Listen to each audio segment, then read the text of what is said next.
ओह, अरे ये मेरा टैटू कहाँ गया? विक्रांत अपनी बाहें मोड़ते हुए हाथ को इधर उधर करके देख रहा था, लेकिन दोनों बाहों पर कहीं भी उसका टैटू नजर नहीं आ रहा था। पहले उसने अपने बाएं हाथ पर एक टैटू बनवा रखा था। ये टैटू उसके हाथ पर रिंग के शेप में था और इस पर जिग जैग तरीके का एक सिंबल बना हुआ था। विक्रांत को याद था कि ये टैटू उसने किसी बहुत बड़े आर्टिस्ट से बनवाया था और उसने इस टैटू का मतलब भी उसे बताया था।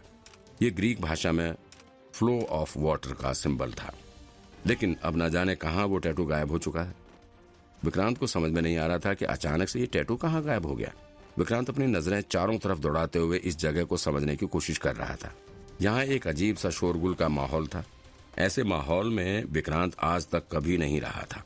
ऐसा लग रहा था कि ये कोई ऑफिस वगैरह है। यहाँ पर सभी काम में काफी व्यस्त लग रहे थे। यहाँ जो लोग भी नजर आ रहे थे उनके भी चेहरे पर एक अजीब सी परेशानी और हड़बड़ी का भाव दिख रहा था। सभी हैरान होकर इधर उधर भाग रहे थे, लेकिन विक्रांत को कुछ समझ नहीं आ रहा था। उसके लिए ये सब किसी फिल्म की कहानी जैसा लग रहा था। ठीक है, आप सब लोग यहाँ आ जाइए। एक अधेड़ उम्र के शख्स ने सभी को इशारा करते हुए अपने करीब बुलाया। उसकी उम्र तकरीबन 60 साल के करीब थी और इसने भूरे रंग का भारी से जैकेट पहन रखा था। टीम लीडर मंजू आप सबको रेप केस के बारे में डिटेल इन्फॉर्मेशन दे रही हैं। आप लोग ध्यान से सुन लीजिए, क्योंकि आज रात को ही हम यहाँ से मूव करने वाले हैं। उसकी आवाज सुनते ऑफिसर के बीचों बीच भीड़ जमा हो गई। सभी लोग अपना काम छोड़कर यहाँ पर आकर खड़े हो गए। एक आदमी ने ऑफिस के किनारे पर पड़े हुए व्हाइट बोर्ड को सरका कर ऑफिस के बीचों बीच लाकर रख दिया। इस व्हाइट बोर्ड पर कई सारे फोटोज लगे हुए थे, साथ ही इस पर काफी कुछ लिखा भी हुआ था। सब लोग इस व्हाइट बोर्ड के आसपास चेयर लगाकर बैठ गए और बड़े ध्यान से व्हाइट बोर्ड पर अपनी नजरें गड़ा दी। विक्रांत बस मूक दर्शक बनकर इधर उधर के सीन को देख रहा था। वो अपनी कुर्सी पर ही बैठा रहा। उसे अभी भी कुछ समझ नहीं आ रहा था। विक्रांत ने अपने दाहिने कान पर हाथ लगाया। कुछ साल पहले एक गैंगस्टर से लड़ाई करते वक्त उसके कान में गोली लग गई थी, जिससे उसका कान कट गया था। लेकिन हैरत की बात यह है कि अब विक्रांत का कान बिल्कुल सही सलामत है। अब तो हैरत के साथ ही विक्रांत का दिल भी काफी जोर से धड़कने लग गया था।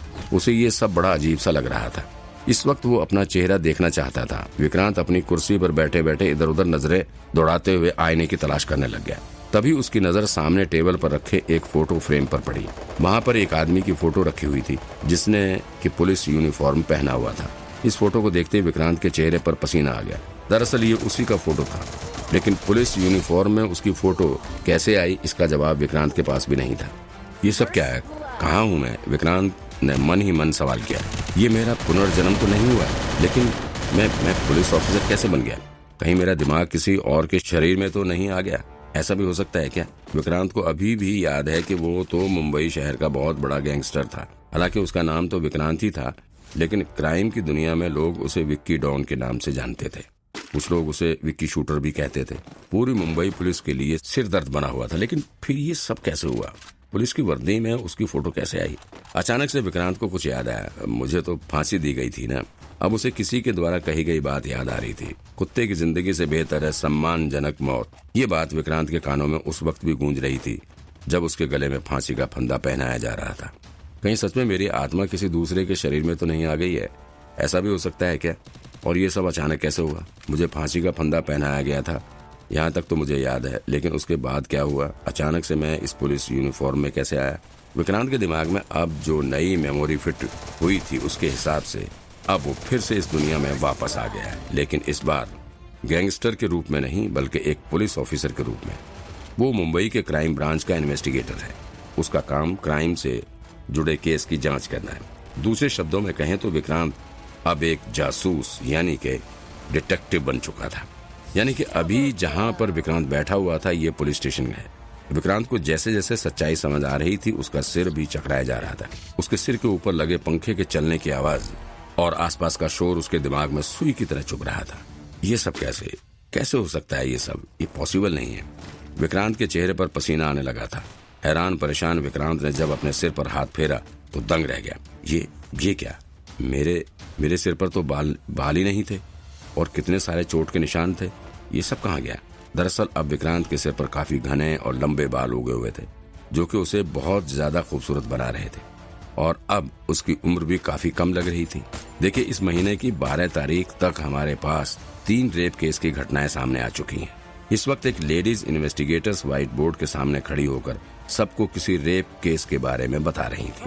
विक्रांत ने पहले कभी इस लेडी ऑफिसर को देखा ही नहीं था, लेकिन उसके माइंड में जो नई मेमोरी फिट हुई थी उसकी मदद से उसे पता चला कि ये lady officer crime investigation unit के टीम बी की लीडर थी।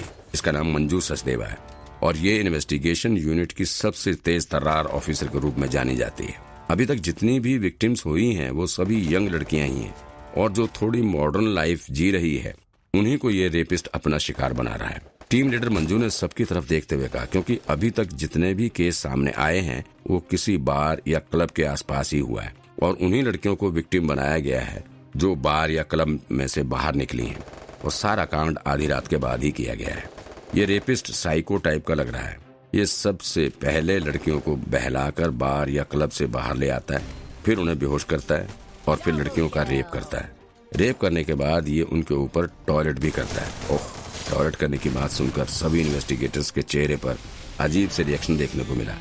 फॉरेंसिक टीम ने इस यूरिन का टेस्ट भी किया है जिससे पता चला कि ये तीनों ही रेप एक ही आदमी द्वारा किए गए हैं।